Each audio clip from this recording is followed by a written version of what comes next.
Hello my fellow sickos of any and all gender, T-Dub here, and welcome to my stream of conscious style review of Silent Hill 2, Born from a Wish, which is the expansion to the original Silent Hill 2 released on the PlayStation 2 and original Xbox.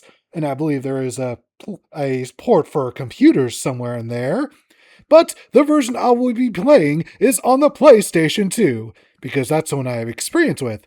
Never played the Xbox version of Silent Hill 2, no idea how that plays, or how that holds up graphically, performance-wise, or any of that snazzy jazzy stuff, so let's get into it, shall we? Our game opens up with Maria in the dressing room of Heaven's Knight, contemplating her existence, as well as noticing how the town of Silent Hill is now empty and full of monsters. I suppose now would be an absolutely terrible time to eat pizza. Choosing life, Maria heads out of the club to find, well, someone, anyone. From here, the player is left to their own devices to explore the town of Silent Hill. I can honestly say that it has been over a decade since I actually played through this scenario, as I had always been putting it off for a review, so here we are. Even with my poor memory, the game still did a great job at directing me to where I needed to go, the Baldwin Estate, and it took less than 10 minutes for me to arrive there.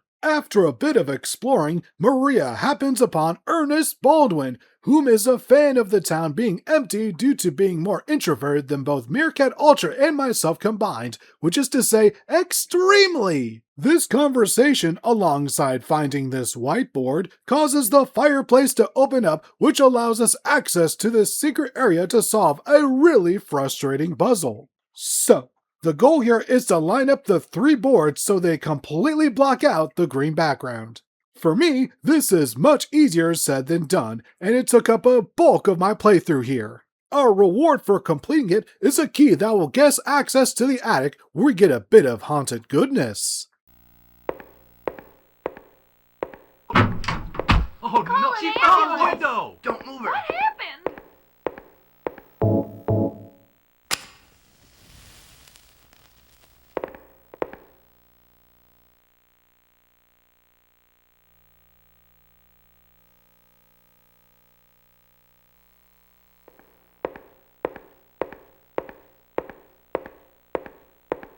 Give it.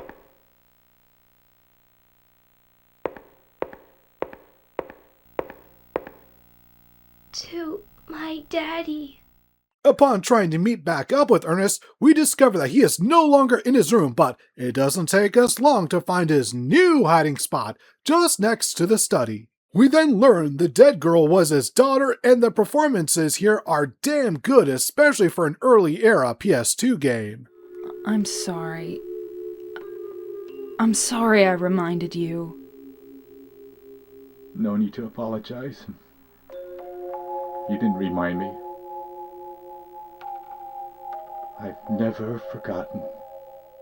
Ernest then gives us the task of getting a white liquid from the apartment next door. He doesn't know where it is exactly, only that it's in the building, somewhere. And thus we depart, and for those familiar with their Silent Hill lore, they will know all too well the true name of this liquid and its purpose, but for those in the dark, let's just say it's a rebirthing agent of sorts. Once we get to the building next door, at least as players, we discover that these are the Blue Creek Apartments, aka the second half of the first dungeon of the main scenario. Kinda cool how it's repurposed here. Finding the liquid can be pretty difficult, especially considering how tiny it is. You would think the developers would try a bit harder to make it stand out. I mean, I almost missed it. The only reason I didn't is because I knew something was there, but just not what. Regardless, we got the liquid, and we head back to Ernest, and Maria finally opens the door, only to discover...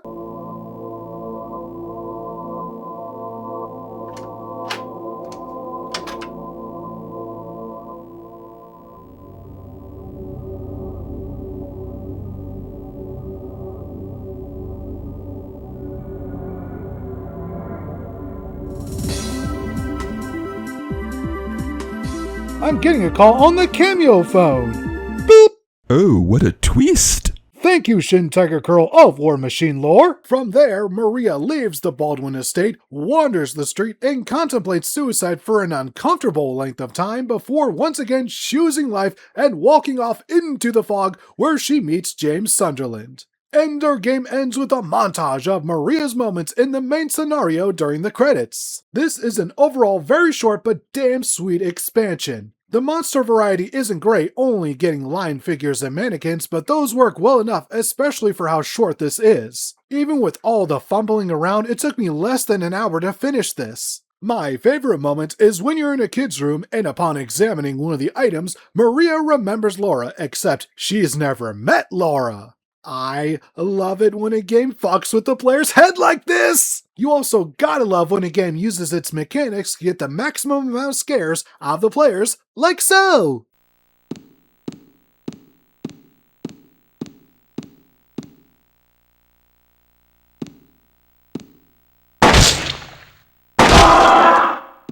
Fuck, I don't know, maybe it isn't as scary watching, but playing, that monster totally got me for a full second, let me tell you. Here's hoping we can get a remake of Born from a Wish someday in the future, just hopefully not as bloated as the remake of 2 because that was a bit much. And that's the video, everyone. I hope you all enjoyed it. It's been a while since I actually appeared in front of a camera.